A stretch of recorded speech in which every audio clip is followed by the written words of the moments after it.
요즘에요, 이 폴크스바겐 이 회사를 때리는 게 한국 언론들 거의 재미들었는데요. 미국에서 배기가스를 조작해서 18조를 배상하기는 했는데 한국에서는 배출가스를 조작한 부분에 배상도 반성도 안 하고 있고, 그러면서 이 할인해 가지고 차를 냅다 많이 팔고 있다는 겁니다.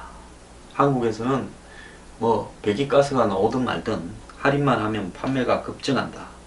그래서 전 세계에서 배기가스 조작 이후에 팔리지 않던 폴크스바겐이 한국 차에는 수입차 잘 팔리는 거 상위 5개 중에 3개를 차지했다. 파격 할인 행사에 판매가 5배 뛰었다. 환경 문제보다 개인의 이익이 우선이다. 막연한 외제차 선호 심리도 문제다. 그리고 폴크스바겐 대기환경보전법 위반했다. 한국에서도 배상 책임이 있다. 그래서 사기 피해를 배상 요구할 수 있다.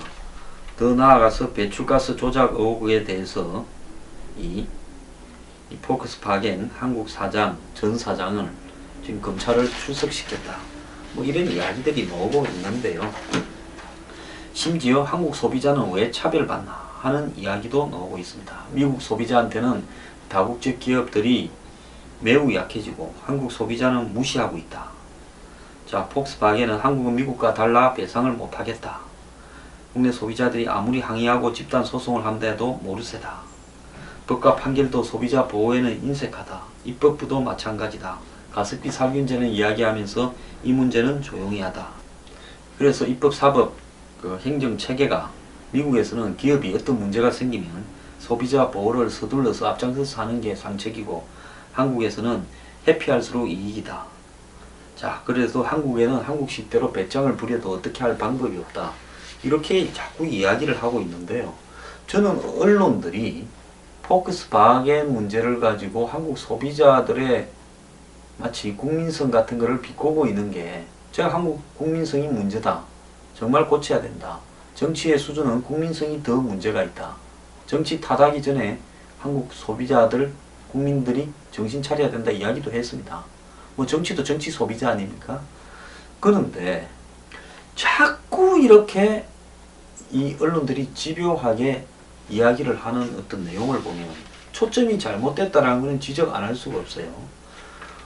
이 폴크스바겐에 대해서 법을 제대로 만들어서 못 빠져나가도록 해야 되는 것은 국회의 책임이고요.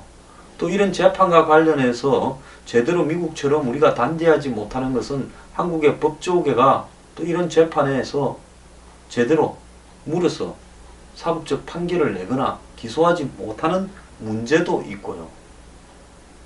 그 다음에 더 나아가서 정부가 행정적인 규제나 여러 가지로 국내의 외제차들이 무책임하게 비싼 가격으로 바가지를 세워왔다라는 걸 정부가 그동안에 그런 부분에 대해서 대책을 강구했어야 되는 거고, 그 다음에 폴크스바겐 사태가 발생한 이후에는 있는 법에 따라 사법 처리가 되도록 하면 되는 거 아닙니까?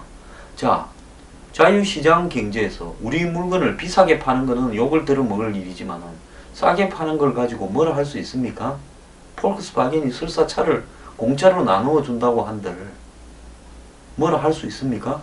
소비자의 입장에서는 싸게 팔면 사는 거지요. 근데 배기가스 조작했는데 너네들 싸게 파냐는 건데, 한국의 이 각종 기관에서 이 배기가스 조작이 심각한 부분이다. 이 차는 팔 수 없다라고 압류해버리면 못 팔 거 아닙니까? 그렇지 않습니까? 국내에 폴크스바겐이 배로 싣고 와서 국내 소비자한테 팔라고 대기시켜 놓은 차를 정부가 봤을 때 배기가스 조작이 있는 걸로 의심된다면 한국에서도, 그렇다면 그때까지 차를 못 판다고 해버리든지 그 차를 다 압류해버리든지 이렇게 하면 싸게 팔지도 못할 거 아닙니까? 그렇게 못할 형편이 되니까 안 하는 거 아니겠습니까? 그러면 소비자들이 봤을 때요, 배기가스 조작에 대해서 정부가 우리 미국처럼 한국에도 있었다고 이야기하는 부분이 이게 맞는 건지 틀린 건지에 대해서 혼돈이 있지 않겠습니까? 2007년부터 2011년까지 배출가스 관련 소프트웨어를 조작해 차량 12만 대를 판매했다고 이야기한다면서요.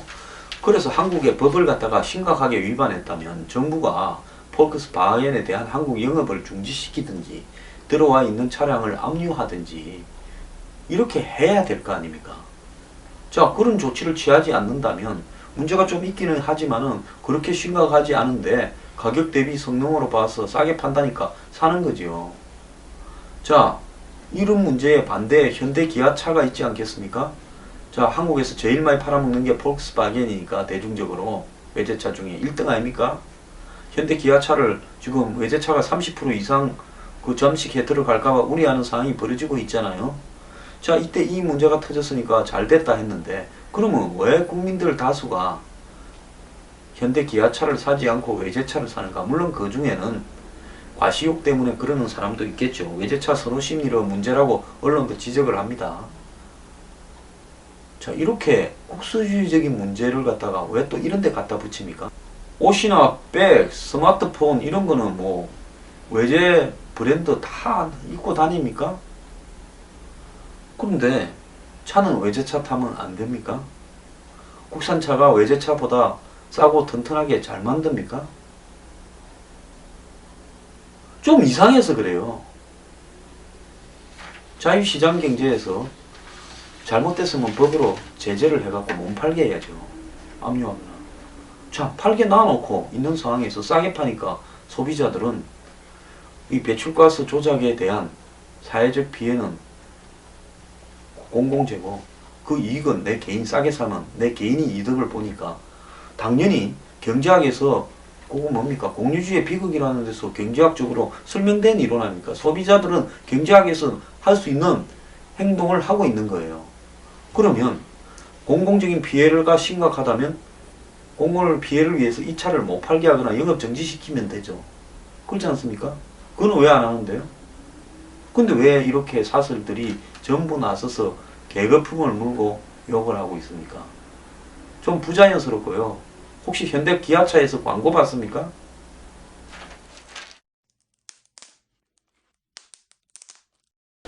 어제 제가 그 용산 미군기지가 이전되는 데다가 정부 부처가 7개가 8곳에 각종 설치물을 기관들을 갖다가 만들겠다. 박물관이니 무슨 센터니 제가 반대했습니다. 다 빠지고 거기에 한마디로 세계의 인류 공원을 만들든 컨벤션을 만들든 한국을 상징하는 랜드마크를 제대로 하나라고 만들어서 시민들의 제대로 된 휴식처나 인류 한마디로 부가가치를 낳을 수 있는 공간을 만들어라. 관광 명소를 만들든지 하라.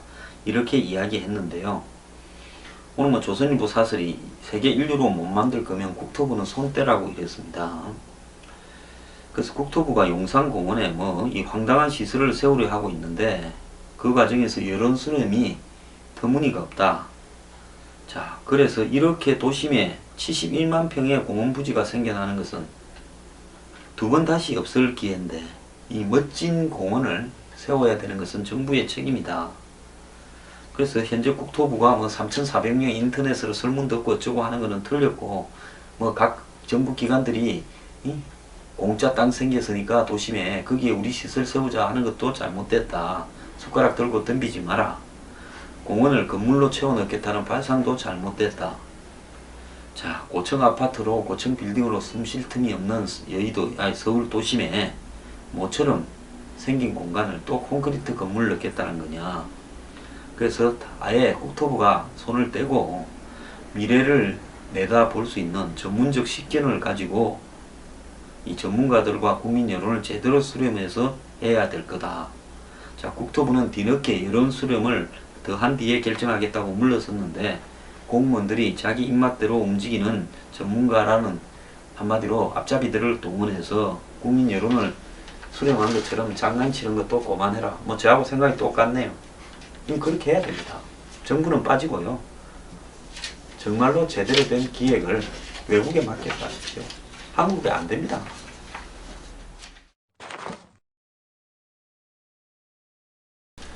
지하철에 요즘 보면 노인들이 백화점이나 난초 각종 상품 이런 걸 꾸러미를 들고 이렇게 이동하는 분들이 계십니다. 자, 노인 택배라고 부르는 건데요. 이어폰을 끼고 계속 뭘 받아야 되니까 주문을 하루에 14km를 걷는 70세의 지하철 킹맨이라는 보도가 나왔습니다. 하루 서너 건 주문을 처리하려면 14km를 걸어야 되는데요. 근데 주문을 기다리는 시간에 앉아 쉴 데가 없어가 신도림역, 우리 집이 신도림역 앞인데 거기에 무료 카페가 있습니다. 3번 출구에. 거기에 대부분 앉아 있다가 영화도 뭐 무료로 상영하고 거기 책도 있으니까 책도 보고 기다리다가 점심 도시락 사와서 먹고는, 그리고 그게 1, 2호선 한성역이니까 가장 주문 떨어지면 이동하기가 좋으면 되겠죠. 그래서 거기 계신 한 노인분을 기자가 만났는데요. 연금만으로 생활하기가 어려워서 70세인데 택배원이 됐는데 택배로 번 돈은 월세와 공과금을 낸답니다.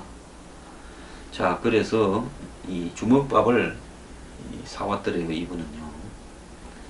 그래서 이 지하철 택배는 적게 벌고 돈 많이 쓰는 일인데 주로 먹는 데 쓰는데, 종로 안국 이런 역에 가면 노인들이 싸게 먹을 수 있는 식당이나 1,000원에 배식을 해주는 데도 있는데 그런 것도 비싸니까 그냥 이렇게 도시락 들고 다닌다, 이렇게 이야기를 합니다. 자, 편의점에서 그거 사먹고 그러면 것보다 돈을 1, 200원이라도 아끼는 게 낫다라고 하면서 주먹밥 먹더래요. 또 다른 한 분은 나이가 73이신데요.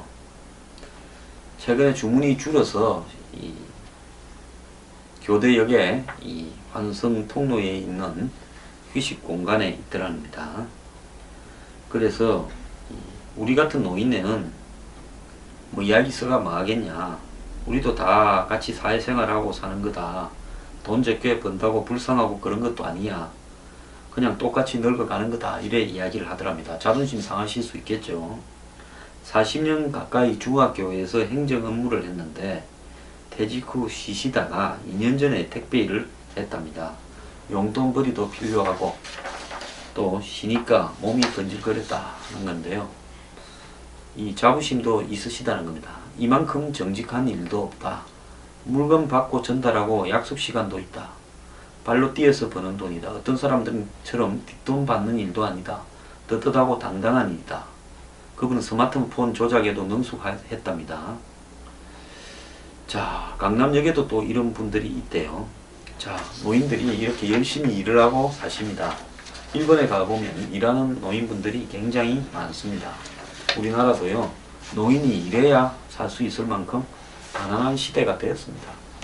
또 그 노인들한테 충분히 영원히 제대로 된 복지 혜택이나 연금을 드리지 못할 상황이 되었습니다.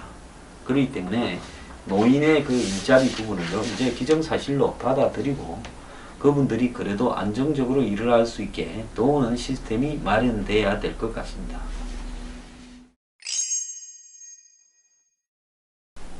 정부는 금융개혁 하는데 금융소비자 480명에게 물었는데 금융개혁이 뭐라고 생각하냐 물으니까 대답은 대부분이 모른다는 겁니다. 58%가 금융개혁이 뭐냐고 이렇게 되물었답니다. 그러니까 정부는 노동, 공공, 교육, 금융을 4대 국정개혁 과제다 하는데 소비자들은 이를 잘 모르고 있다는 겁니다. 그래서 실제 금융 소비자들이 모르는 이런 공급자 중심, 즉 은행이나 정부 중심의 개혁 마인드가 뭔 의미가 있겠냐라는 겁니다.